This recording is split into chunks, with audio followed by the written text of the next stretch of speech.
I will present about the informal influence in judiciary as one of the key problems that determines many other rule of law problems in the candidate countries, and which makes the life of citizens difficult in a way, because it produces legal inequality, impunity, and privileged treatment towards certain social groups, including politicians. So telephone justice is a concept which has its origin in the literature on post-Soviet countries as a phenomenon of usually oral influence, non-written influence over those who make decisions in judiciary, primarily judges, but also prosecutors. It is based on explicit or implicit commands, requests or signals, but it's also based on expectations. Sometimes judges or prosecutors know what they need to do or usually not do when they see who is involved in certain case or investigation.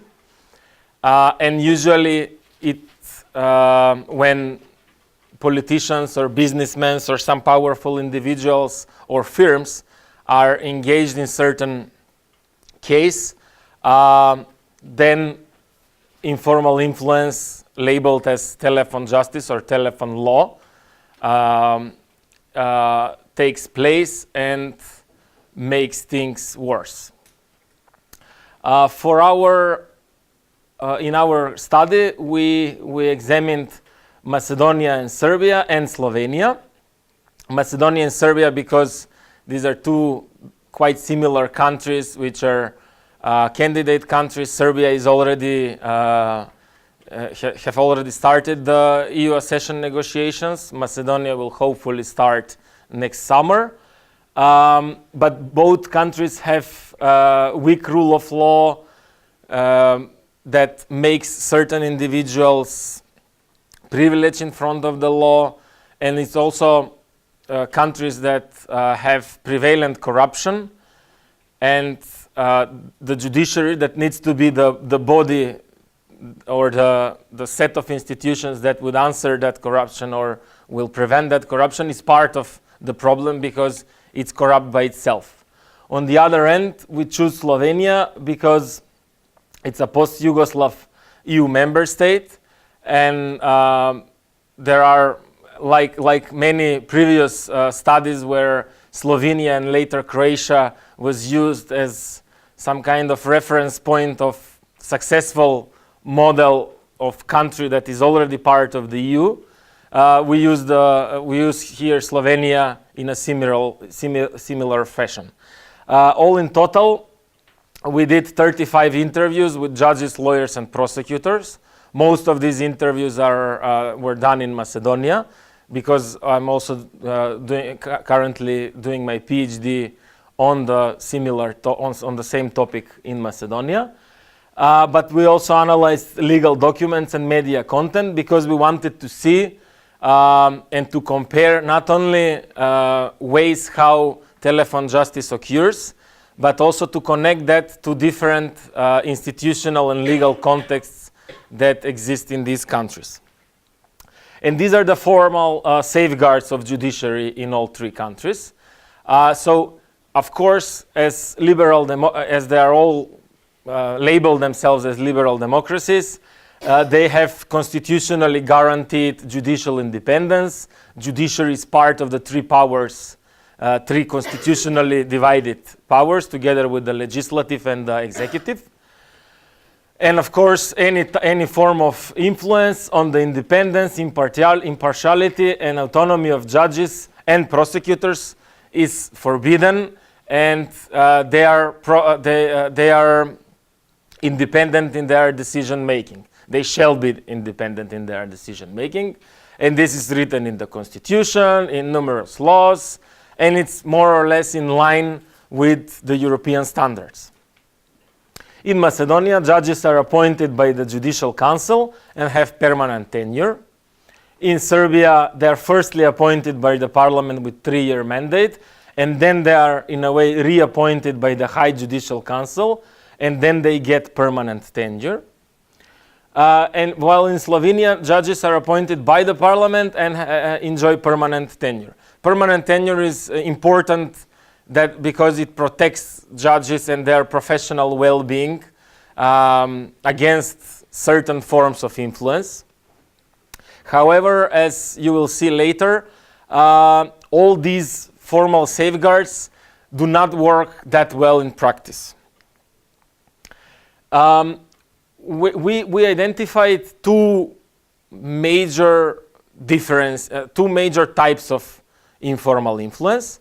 One is incidental influence, something which is sporadic, which is more horizontal and happens as one-time interaction or transaction between the involved parties. On the other end, there is systemic influence, which is more complex, vertical, and involves more durable networks and connections.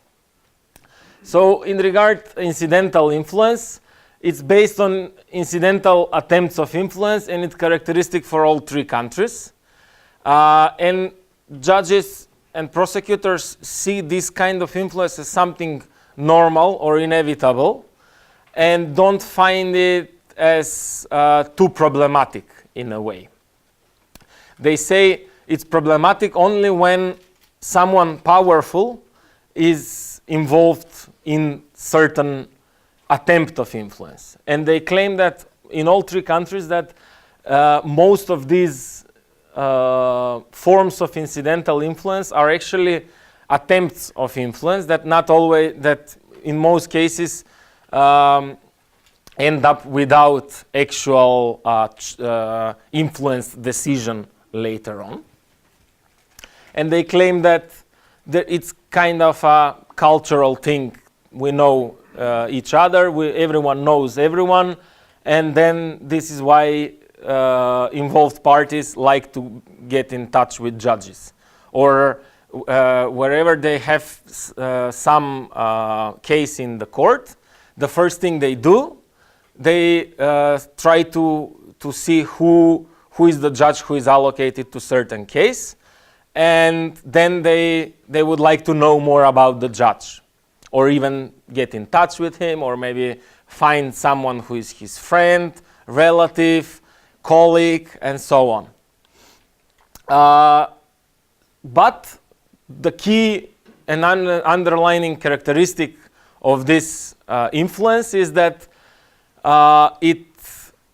it is problematic only when it involves powerful individuals, and that individual integrity and formal safeguards of judges and prosecutors in this case work. And they can rely on these formal safeguards and resist this incidental, or let's say small influence. Because and at the end of the day, there is this 3-level court system. So even if the basic court, the judge in the basic court becomes susceptible to this influence, there are 2 more instances. So also for involved parties who want to exercise influence, it's way more difficult to get favorable decision at the end of the day. However, systemic influence is way more complex, and it involves judicial hierarchies. And it's more characteristic for Macedonia and Serbia, and not characteristic for Slovenia. It's based on durable relationships of networks of influence, and is mainly conducted via the appointment, promotion, and dismissal procedures that are used as a leverage from those who want to exercise influence towards judges and prosecutors. And those who want to exercise influence can be and are usually political parties, especially those in power, but also other powerful groups or individuals in society, like businessmen, or someone who is in between business and politics, like oligarchs, and also judicial elites within the judiciary, who also use hierarchical systemic influence to control certain decisions and procedures and outcomes of certain cases. And then here the key role which we identified is the Judicial Council, or the High Judicial Council in Serbia, and the councils of public prosecutors. So these two bodies are designed to expand judicial independence, to make judicial independence work. Because previously, judges and prosecutors were appointed by parliaments, and because parliaments are political bodies, political majorities were appointing people. There was a risk that political majorities will always appoint loyal individuals to these important posts, and with that, that would endanger the judicial independence. So that was the idea behind is establishing a self-regulatory bodies like Judicial Council and Council of Public Prosecutors, was to have certain decision-making body where judicially will be regulated by those who work there. So to ensure that it's more independent from politics and political parties. However, in fact, that doesn't work that well. And we'll see later on also why it doesn't work. So our respondents know that the outcome is actually the opposite. Because in the parliament, discussion about certain appointments, promotions, or even dismissals are public thing, and there is a public discussion. And if they want to appoint or promote someone who is not worth promoting, political parties will face political cost, because it's obvious they want to promote someone who is not worth if opposition reveals evidence that this guy is not worth. However, in the Judicial Council, because they are less transparent bodies, or are kind of a black box, non-transparent places of decision making, these decisions are done without the public. And then outcomes are very detrimental for societies and judiciaries. For instance, during the 10-year rule of VMRO DPMNE-led government in Macedonia, there was an informal decision-making made by high officials in the party structure, and then they were directly telling council members how they should decide and who shall be promoted, dismissed, or appointed. And so appointments and promotion were used to reward conforming behavior, to reward susceptibility to certain informal influence. Well, dismissals were also abused to punish those who didn't want to really conform to the political influence in the judiciary. And beside the role of these two key bodies, Judicial Council and Council of Public Prosecutors, influence was also exercised via a court president, who should be first among the equals, according to the legal norms. But in fact, they enjoy big powers that can be used as leverage to discipline or to exercise influence over certain judges, and they can allocate judges in different court departments, which was abused in Macedonia both for disciplining disobedient judges, but also for preventing certain judges to get in touch with certain politically sensitive cases. For instance, when the special public prosecution was established in Macedonia in 2015 after the wiretapping scandal. There were ongoing cases against top political leadership of VMRO-DPMNE, which was still in power and was controlling the judiciary. So what they were doing, they were frequently reallocating their obedient judges to the court departments where they were necessary, and reallocating those who are disobedient judges or professional to the sector for traffic violations. And they were doing this frequently in order to minimize the damage of these ongoing trials. Okay, thank you. And also, there are allegations that they were abusing their access to electronic randomized allocation of cases, which is also now still a big issue in Macedonia. And as this quotation from Serbia says, similar that this was not only happening in Macedonia, but it's an ongoing process happening now in Serbia.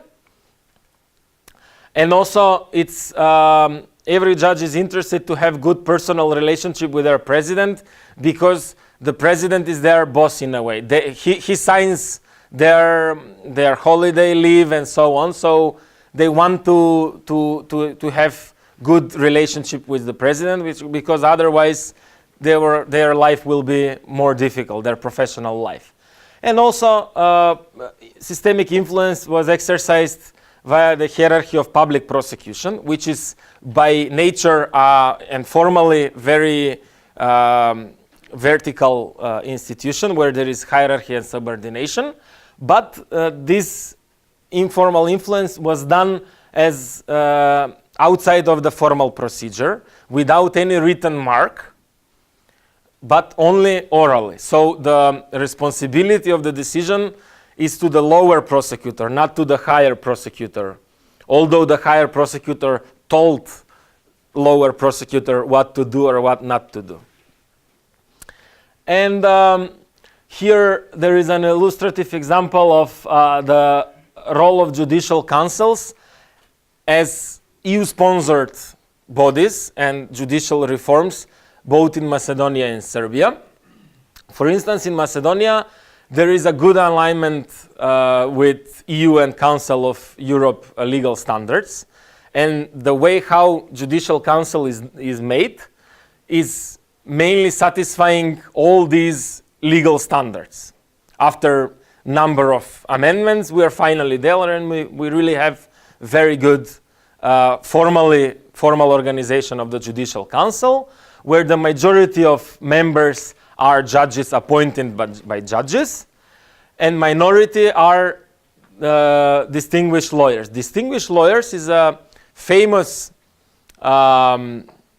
constructed term of people who should be distinguished lawyers and be involved in judiciary, usually appointed by the parliaments. In practice, they are party soldiers who are super loyal to the party in power or the party who put them there.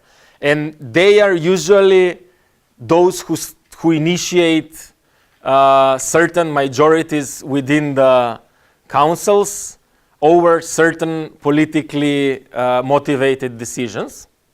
And it's very important to keep them in the majority, not in the minority, not in the majority. However, in Serbia, the current system is not fully aligned with Council of Europe legal standards, and that's why there are ongoing constitutional amendments that need to address these deficiencies and make Serbian legislation aligned with Council of Europe standards, and that's EU requirement. However, now I just read that in March they will probably enact the constitutional amendments. The new model is 5 judges appointed by judges and 5 judges appointed by parliament as distinguished lawyers, and the president of the council will come from the distinguished lawyers and will have decisive vote if there is even vote 5 against 5.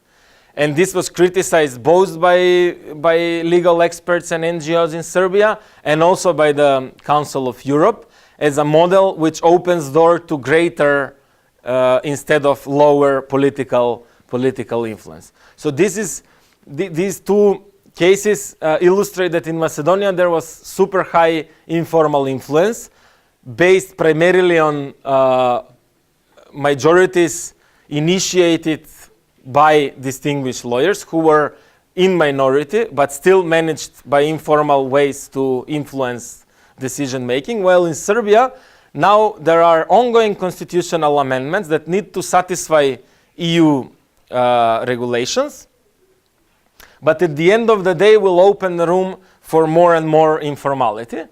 And at the end, I will just wrap up in 60 seconds. So incidental influence exists in all 3 countries. It's based on kin networks, friend networks, and so on. And what is interesting, I found this interesting in Predrag's presentation this morning, that here we can say that, yeah, more power of those involved means less ambivalence, means that actually there is more bad informality. Systemic influence is based on the fact that judges are in practice inferior to their subordinates, superiors, and that creates parallel incentive structure where obedience is rewarded while professionalism causes more problems than benefits. So there is informal rule to be obedient. And here I will start and leave the rest for the discussion. Thank you.